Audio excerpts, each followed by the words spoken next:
Okay, imagine this for a second. It's a Monday. Just a totally standard, grayscale, boring Monday. Uh-huh. The worst kind. Right. You've got a to-do list that's, a mile long. You need to go grocery shopping, run some errands, all that normal stuff. The world is just demanding your attention in the most mundane ways possible. I'm with you. Sounds like my last Monday. But there's a problem. A slight problem. Just a slight one. A little glitch in the matrix. You feel like you're floating. Floating. Yeah. Like happy on cloud 9 floating, or scary floating. No, I mean literally floating. You're walking down the street, but you can't quite feel your feet hitting the pavement. Rah. You feel like you're, half dissolved. You're trying to talk to a neighbor about the weather, acting completely normal on the outside, but inside your consciousness is like gripping the steering wheel of your body with white knuckles. Because if you let go for just a second... You're just going to drift off into the stratosphere like a loose helium balloon. That sounds profoundly unsettling. And also, weirdly like a recurring anxiety dream I've had. The one where gravity stops working. But only for you. Well, for Jane Roberts, the author and medium behind the Seth Material, this wasn't a dream. This was a very real, very weird Monday afternoon. And that's the subject of our deep dive today. Exactly. It's a fascinating case study. We're looking at what happens when the mind's safety protocols kick in a little too hard. We're calling this one The Day the Ego Pulled the Emergency Brake. I love that.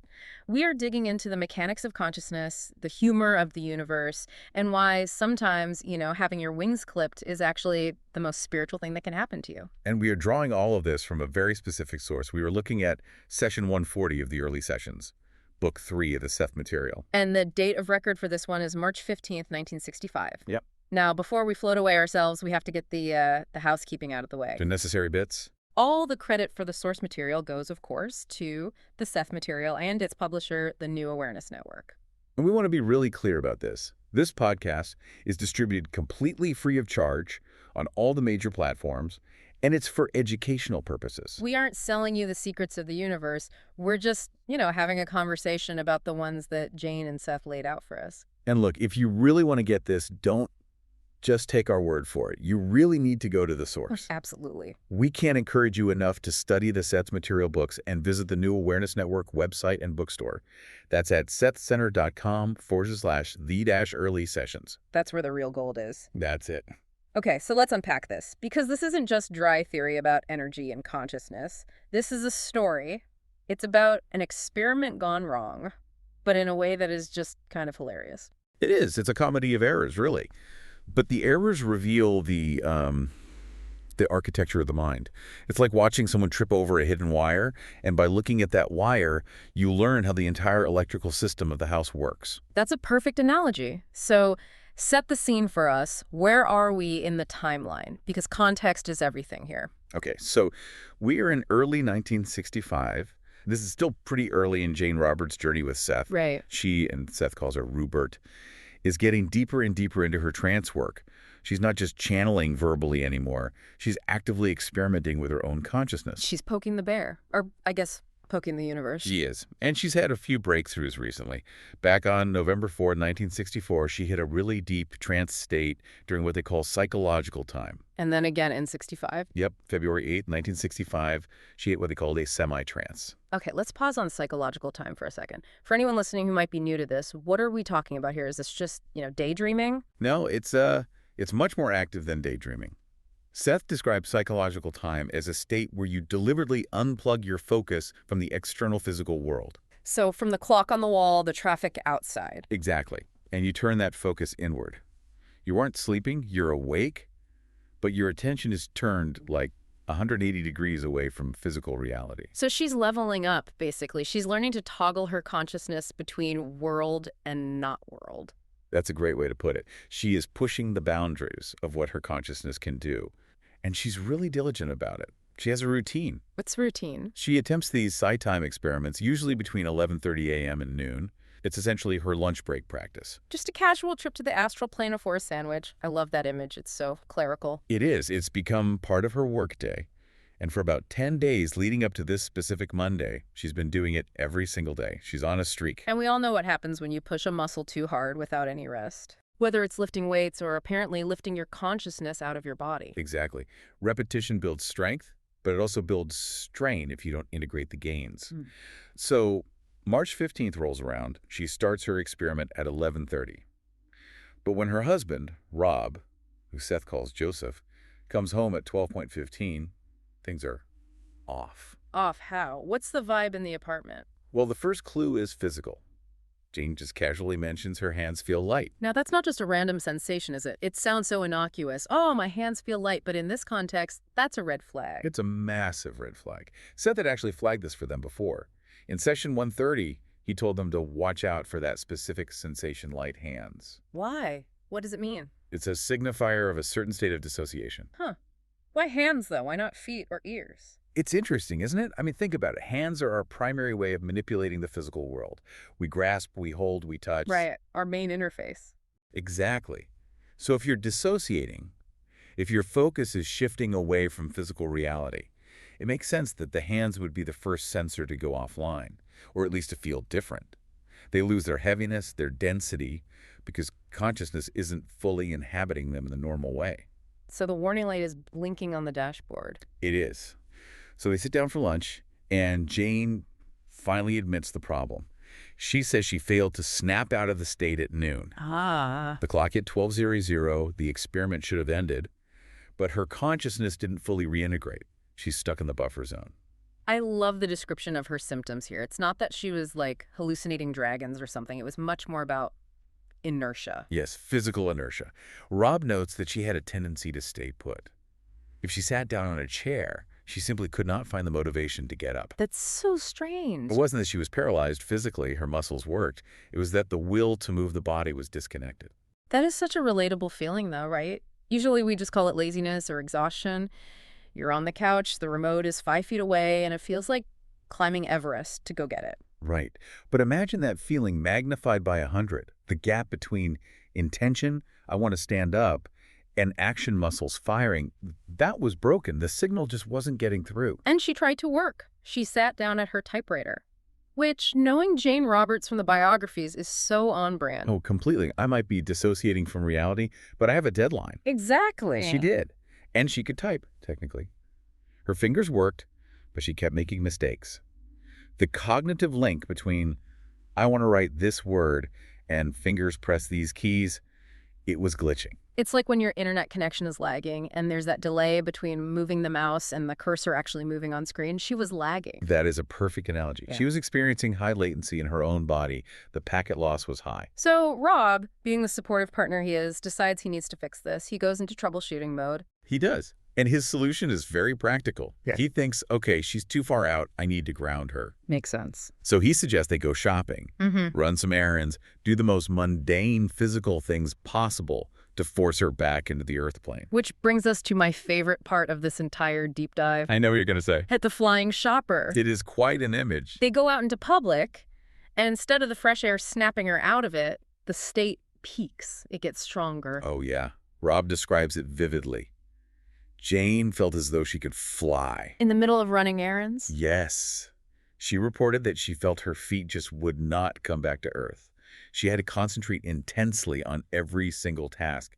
Can you imagine trying to buy groceries, but you have to manually tell your leg, okay, lift up, now put down, now shift weight. All because you don't feel the ground. Right. That sounds terrifying, actually, to lose that automatic feedback loop of just walking. It really highlights how much of our physical life is automated. Yeah. We don't think about walking. We just do it.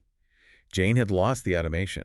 She was driving the body on manual transmission, and she didn't really know how to use the clutch. That's it. And yet, and this is the wild part, she was masking it perfectly. How is that even possible? That's the fascinating paradox of dissociation. They ran into a friend on the street, and Jane stood there and chatted.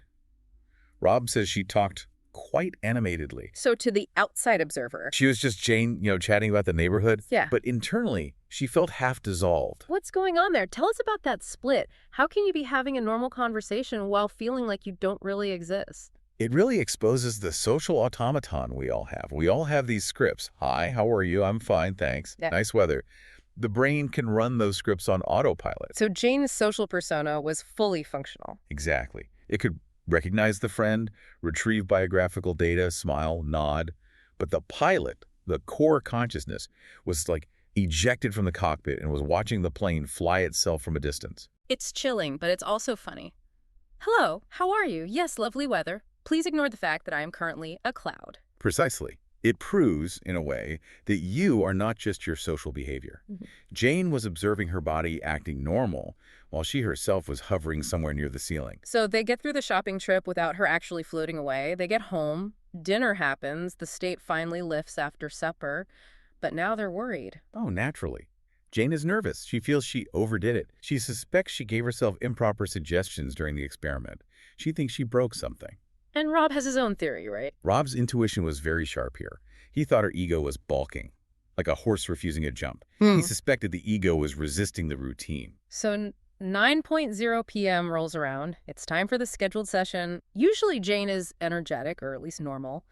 But tonight, the atmosphere is different. It is. She speaks sitting down, eyes closed. Her voice drops. It becomes deeper. And she's very animated. And Seth comes through.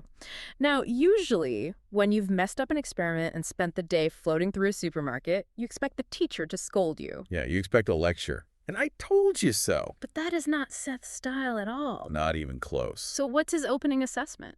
He starts with immediate reassurance. The first thing he says is, there is no real need to fret or worry concerning Rupert's experiences of today. You. Deep breath. But then right after that comes the diagnosis. He says, however, I am afraid that we must temporarily clip his wings, for indeed he would go too fast, too soon. Clip his wings. That is such a specific phrase. It sounds restrictive. It sounds like a punishment, like you were bad, so no TV for a week. Right, but Seth frames it as protective. How so? It's like a gardener pruning a rose bush. You don't cut the branches because you hate the bush. You cut them so the plant doesn't overextend itself and, break under its own weight. Okay, let's get into the gears of the mind. Because this is the core of the deep dive. Seth explains exactly why Jane got stuck. And it wasn't because she was bad at the experiment. No. It was because she was too good at it. Correct. Seth explains that Jane's capability for focusing energy was increasing rapidly. She was building up momentum. Imagine a train just gaining speed. She's getting better and better at channeling this psychic energy. But there's another player in the game. The ego. The ego. Now, Seth makes a really important distinction here. He says the ego cannot directly participate in these excursions. The ego is designed for physical reality. It deals with tax returns, traffic lights, grocery lists. It doesn't go on the astral trip. No. But, and this is so crucial, it must be kept up to date and give consent. So the ego is like the air traffic controller. It doesn't fly the plane, but if you try to take off without clearance, it is going to shut down the runway. That is a great analogy. And on this particular day, the air traffic controller panicked. Why? What scared it? The sheer volume of energy. Seth says, the ego, in anger, would not allow the suggestions made to be carried out. So it wasn't that Jane gave herself the wrong suggestion? No. It was that the energy surge was so sudden and so intense that the ego perceived it as a threat. It just got scared. It pulled the emergency brake. It did. Seth uses a hydraulic analogy here, which I love. He says the energy was dammed up. Let's break that down because I think this is the technical heart of the episode. Okay, so visualize psychic energy as water flowing through a pipe. Jane is generating this massive amount of pressure intended for projection, for sending her consciousness out. Right. She pushes the lever forward. Oof. Whoosh. The water rushes toward the exit. But the ego sees this tidal wave coming, screams no, and slams the gate shut. So the energy just hits a wall. It hits the dam, exactly. So it can't go out for projection, so it creates a backwash. It floods the system. And that flood is what caused the dissociation, the floating. Precisely. The stuck feeling, the floating, the inertia. That was the result of high-pressure psychic energy, having nowhere to go because the ego had barred the exit. It was reverberating inside her physical container. That explains the feeling of being half dissolved. You're just awash in energy that isn't supposed to be sloshing around in the physical container. Correct. It's like a plumbing backup. The pipes are rattling. And Seth points out the irony. The difficulty lay not necessarily in the particular suggestions given. The trouble was that the energy that would have been used to carry out the suggestions was dammed up by the ego. So it's a systemic failure, not a user error. That's it. And the ego is just sitting there, arms crossed, throwing a tantrum. I didn't sign the permission slip for this. That's basically it, yeah. Seth says the ego fought on general principles. It just didn't like the look of things. It didn't care about the details. It just saw too much energy, too fast, abort mission. I find this so humanizing for the structure of our minds. We tend to think of the ego as the villain in spiritual circles, you know? Kill the ego, transcend the ego. But here it's just a frightened bureaucrat. That is a very astute observation. The ego isn't evil, it's conservative. Its job is to maintain physical survival and identity. And a massive surge of non-physical energy looks like death to the ego. It looks like the dissolution of the self. So it reacts defensively. It's just trying to save you. It's like a loyal guard dog that bites the mailman because it thinks he's an intruder. Yes. It's misguided but loyal. So what is the prescription? How do you fix a panicked ego and a flooded system? Because Jane is sitting there essentially vibrating with trapped energy. Well, Seth is very clear. Complete rest. He orders, for a week, Ruburt should try no outside experiments of any kind. Cold turkey. Cold turkey. Yeah. He says, we must temporarily clip his wings. And he mentions that this conflict is just exhausting. Oh, yeah. Such a pulling of one part against the other is psychically fatiguing. It burns a lot of calories, so to speak, to have your conscious intent pushing one way and your ego pushing the other. It's like driving with the parking brake on. You're going to burn out the engine. Now, I want to talk about Seth's attitude here, because Jane and Rob are worried. They're taking this very seriously. They think they've messed up the grand experiment. But Seth is chilling. He is amused. Jane later reported that she got the feeling that Seth thought the whole situation was cute and silly. Cute. Yes. Imagine a toddler learning to run, and they run so fast they trip over their own feet. The parents don't call an ambulance. They laugh, pick the kid up, and say, "Okay, slow down, Tiger." That's Seth's vibe? That's the vibe. Oh. He even cuts the session short to let her rest. He says, "Tonight's session will indeed be a brief one. Caution is always intelligent action in such matters." And then he drops this absolute gem of a line. I think this is the quote of the episode. It's the one I want printed on a t-shirt. I know the one you mean. Patience, my pigeons. Patience, my pigeons. And if Ruburt continues feeding his pigeons as he does, then they will all be as big as barns. I love that so much. Pigeons as big as barns. What does that even mean? Let's deconstruct the pigeon metaphor. It's just a delightful, slightly surreal metaphor. Yeah. The pigeons are likely the ideas, the abilities, the psychic insights that Jane is nurturing. Okay. She's feeding them with her attention and her practice. So every time she does a psi-time experiment, she is tossing breadcrumbs to the psychic pigeons. Exactly. And Seth is saying, look, you are feeding them so well, they're growing monstrously huge, they're becoming big as barns. Giant mutant psychic pigeons. Precisely. And if you have barn-sized pigeons trying to fly out of a small coop, the coop being her current level of ego integration, you're going to break the coop. Ah. You need to let the structure expand to accommodate the growth. You can't rush it. That's it. It's a reminder that we have time. Seth explicitly says that, doesn't he? We have plenty of it. Right. He emphasizes that time is not the scarce resource we think it is. There is no deadline for enlightenment. The universe isn't going to fire you if you don't achieve nirvana by Tuesday. I think that's something that anyone trying to learn anything new really needs to hear. We are all in such a rush to get it, to understand everything, to master the skill, to have the breakthrough. And we cram it in. We listen to podcasts at 2 times speed. We skim books. We meditate aggressively. Aggressive meditation is a hilarious concept, but so accurate. And this session really shows the danger of cramming. If you force the growth faster than your ego can integrate it, you get the backlash. You get the floating Monday. The Floating Monday sounds like a bad indie band name. It does, but it's a real warning. I want to touch on Rob's role here, too, because Seth gives him a shout-out. He does. He addresses him directly. As for you, Joseph, you are extremely helpful to him because of your presence and your understanding. We often focus on the star of the show, the psychic, the channel. But the person holding the ground is just as important. Oh, absolutely. In any exploration of consciousness, whether it's psychedelics, deep meditation, trance work, having a sitter, a grounding presence is vital. Rob provided the anchor. He was the one who said, let's go shopping. Right. He was the one who kept Jane tethered to the physical world when she was drifting. It's that partnership. The kite needs the person holding the string. If Rob hadn't been there, if Jane had been alone in that apartment when the floating started, it could have been much more traumatic. She might have spiraled into a panic attack. She might have convinced herself she was going crazy. But Rob's calmness allowed her to navigate it. He validated her reality while keeping her safe. Now, here's where it gets really interesting for me. Seth admits that he tried to warn her. Yes. He says, I did indeed attempt to tell him to use caution immediately after his last psychological time experiment.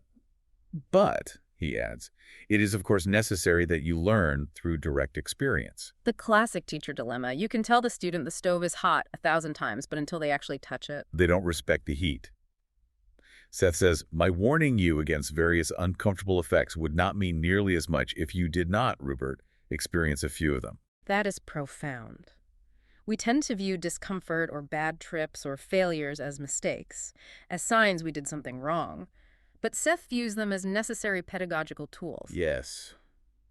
Jane needed to feel the unpleasantness of the dammed-up energy to understand why pacing is important. If she had just stopped because Seth said so, she might have felt resentful. She might have thought, oh, he's just holding me back. I can handle it. But now that she's spent an afternoon trying not to float away in a grocery store, now she understands viscerally why she needs to slow down. The lesson is encoded in her cells, not just her intellect. she respects the power now. Exactly. She respects the voltage. So Seth wraps up the session early, 9:26 p.m. That's a very short session for them. Very short. Usually they go much longer. But Seth is prioritizing her well-being over the information output. He's showing that he is a responsible guide. He's not just using her as a mouthpiece. He's taking care of the instrument. And Jane's reaction at the end. She felt a concept from Seth. A feeling, really, that she shouldn't feel bad about the short session, that Seth thought it was cute, that they were so concerned. I love that word cute. It puts all our human existential panic into perspective. We're down here freaking out about our egos and our energies, and from the broader perspective, it's just growing pains. It is. It's the stumbling of a child learning to walk. It's not tragic. It's part of the process. So what does this all mean for us? For the person listening who might not be a trance medium, but is just trying to learn and grow? I think there are a few key takeaways. First, the importance of the ego. We so often disparage the ego in spiritual circles. Yeah, it gets a bad rap. But Seth shows us here that the ego is a necessary partner. You can't just bypass it. You have to get its consent. You have to bring it along for the ride. You can't just lock it in the trunk. Exactly. If you try to override the ego with sheer force of will or energy, it will pull the emergency brake. Yeah. And you will find yourself in that dissociated, stuck state. Okay, second takeaway. The value of clipping your wings. Sometimes the most progressive thing you can do is stop. Rest. Integration is just as important as expansion. If you are constantly pushing for the next insight, the next high, the next breakthrough, you aren't letting the pigeon settle. You end up with barn-sized pigeons trashing the place. Precisely. And finally, the humor. Don't take your spiritual path so seriously that you lose the ability to laugh at yourself. If you find yourself floating through a grocery store, yes, deal with it, but also recognize the absurdity of it. It is pretty funny. It is. And that lightness, that lack of fear, is actually what helps the energy flow again. Oh, say more about that. Fear tightens the dam. Humor opens the sluice gates. That is a brilliant point. Fear tightens the dam. Humor opens the sluice gates. I love that. I believe it. So, okay, let's wrap this up. I want to leave you with a final provocative thought. Let's hear it. We talked about the ego as the gatekeeper, the one who says yes or no to reality. If your ego is the gatekeeper of your reality, have you introduced it to your intuition lately? Or are they strangers living in the same house? Because if they don't know each other, every time your intuition knocks on the door, your ego is going to call the police. Maybe it's time to host a little dinner party in your head and get them on the same page. That is a very good question to ponder. Thanks for diving deep with us. Keep your feet on the ground, even if your head is in the stars. See you next time.